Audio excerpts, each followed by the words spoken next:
Assalamualaikum warahmatullahi wabarakatuh. Kami dari kelompok 7 akan membahas aliran-aliran aswaja dan non-aswaja. Yang pertama, rumusan masalah dari pembahasan ini yaitu 1. Apa pengertian dari aliran Ahlus Sunnah wal Jamaah? 2. Apa saja aliran non-aswaja dan bagaimana akidah serta ajarannya? 3. Bagaimana perkembangan dan pengaruh aliran aswaja dan non-aswaja di masa sekarang? Selanjutnya, tujuan dari pembahasan ini yaitu 1. Menjelaskan pengertian Ahlus Sunnah wal Jamaah dan menjelaskan akidah ajarannya. 2. Mengidentifikasi aliran-aliran non-aswaja serta menjelaskan akidah dan ajaran masing-masing aliran. 3. Menganalisis perkembangan dan pengaruh aliran aswaja dan non-aswaja dalam masa sekarang. 1. Pengertian Ahlus Sunnah wal Jamaah. A. Definisi aswaja. Aswaja merupakan singkatan dari Ahlus Sunnah wal Jamaah. Terdiri dari 3 kata. A. Ahlu, asal kata. Al, keluarga. B. Sunnah, asal kata. Sana, perjalanan hidup. C. Jamaah, asal kata. Jamaah, bergabungnya sesuatu. Dengan ini Ahlus Sunnah wal Jamaah dipahami sebagai golongan yang benar-benar mengikuti Nabi dan sahabat. B. Akidah. Tauhid merupakan inti dari akidah Islam, yaitu keyakinan tentang keesaan Allah Ta'ala sebagai satu-satunya Tuhan yang wajib disembah dan tidak menyerupai makhluknya. Namun, konsep tauhid yang bersifat mendasar tersebut memerlukan penjelasan agar dapat dipahami secara lebih jelas oleh umat Islam, khususnya dalam mengenal siapa Allah dan bagaimana sifat-sifat kesempurnaannya.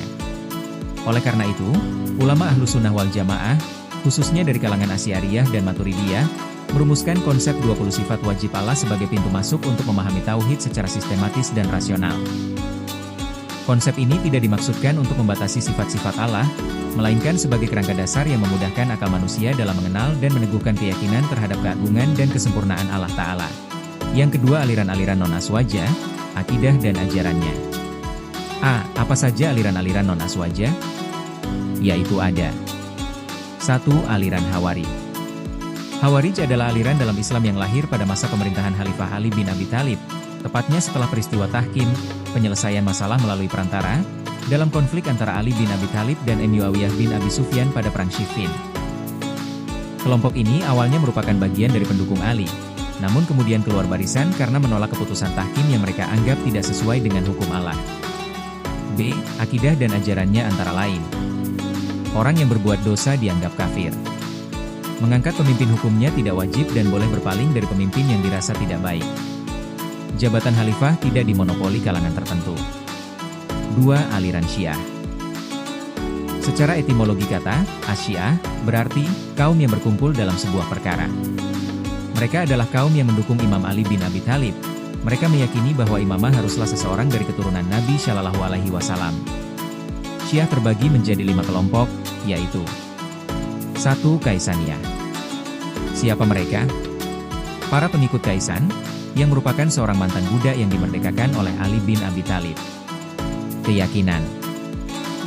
Mereka meyakini bahwa Muhammad bin Hanafiyah tidak meninggal dunia melainkan sedang sembunyi dan akan kembali sebagai Al-Mahdi untuk menegakkan keadilan. 2. Zaidiyah. Siapa mereka? Kelompok yang mengaku sebagai pengikut dari Zaid bin Ali bin Al-Husain bin Abi Thalib. Keyakinan. Mengakui kepemimpinan Ali tapi juga Abu Bakar dan Umar, sebagai Imam Mafdul, memiliki kesamaan akidah dengan Mu'tazilah, dan dalam fikih sering mengikuti mazhab Hanafi, berbeda dengan Syiah lainnya yang lebih ekstrim. 3. Imamiyah. Siapa mereka? Kelompok Syiah yang meyakini Ali bin Abi Thalib sebagai pemimpin sah setelah Nabi Shallallahu Alaihi Wasallam berdasarkan perintah yang jelas, nas syar'i. Keyakinan, mereka percaya bahwa tidak ada urusan dalam agama yang lebih penting daripada masalah kepemimpinan, imamah. 4. Gulat, ekstrim. Siapa mereka? Kelompok yang memiliki pandangan sangat ekstrim terhadap sosok imam mereka. Keyakinan, mereka menganggap para imam sudah bukan lagi manusia biasa, melewati batas kemakhlukan, dan menetapkan hak-hak ketuhanan bagi para imam tersebut. 5. Ismailiyah. Siapa mereka? Kelompok Syiah terbesar kedua setelah sekte 12 imam, Itsna Asy'ariyah. Keyakinan, mereka menerima Ismail bin Ja'far sebagai penerusah dari Ja'far Shadiq. B. Doktrin dan ajaran. A. Imamah. Meyakini bahwa Ali bin Abi Thalib begitu pula keturunannya adalah para khalifah pengganti Nabi Muhammad Shallallahu Alaihi Wasallam. Dan beranggapan bahwa doktrin tersebut adalah wasiat dari Nabi Shallallahu Alaihi Wasallam. Menurut Syiah Itsna Asy'ariyah, berkeyakinan bahwa ada 12 imam yang sudah ditetapkan oleh Nabi Muhammad Shallallahu Alaihi Wasallam. 1. Ali bin Abi Thalib. 2. Hasan bin Ali. 3. Husain bin Ali. 4. Ali bin Husain. 5. Muhammad bin Ali Al-Bakir. 6. Ja'far bin Muhammad Al-Shiddiq. 7. Musa bin Jafal Al-Kadzim. 8. Ali bin Musa Al-Rida. 9. Muhammad bin Ali Al-Jawad. 10. Ali bin Muhammad Al-Hadi. 11. Hasan bin Ali Al-Askari. 12. Muhammad Al-Mahdi. B. Mahdisme. Meyakini bahwa imam mereka yang ke-12 Muhammad Al-Mahdi masih hidup dan akan kembali untuk menegakkan keadilan di muka bumi. Menurut akidah Syiah, keimanan terhadap imamah tidak sempurna kecuali meyakini pula adanya Imam Mahdi. Menurut Aswaja di akhir zaman juga akan muncul Imam Mahdi, namun berbeda keyakinan dengan Syiah karena Syiah meyakini bahwa Imam Mahdi telah hidup sejak dulu dan saat ini sedang bersembunyi. C. Ismahal Imam, kemaksuman para imam. Meyakini bahwa para imam mereka maksum, yakni terjaga dari segala dosa baik dosa kecil maupun besar. D. Taqiyah. Berarti mengatakan atau menghadirkan sesuatu yang bertentangan dengan keyakinan mereka sendiri untuk menghindari orang yang tidak sepaham dalam akidah. 3. Aliran Mu'tazilah. Mu'tazilah adalah salah satu aliran dalam teologi Islam yang muncul pada abad ke-8 Masehi dan dikenal sebagai sekolah teologi yang sangat menekankan rasionalitas dalam memahami ajaran agama.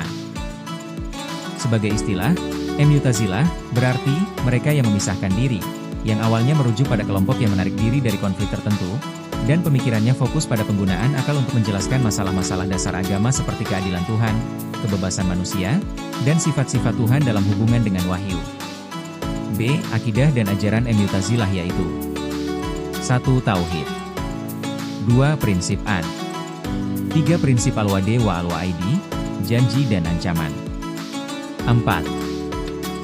Prinsip Al-Manzilah baina Al-Manzilatain, tempat di antara dua tempat. 5.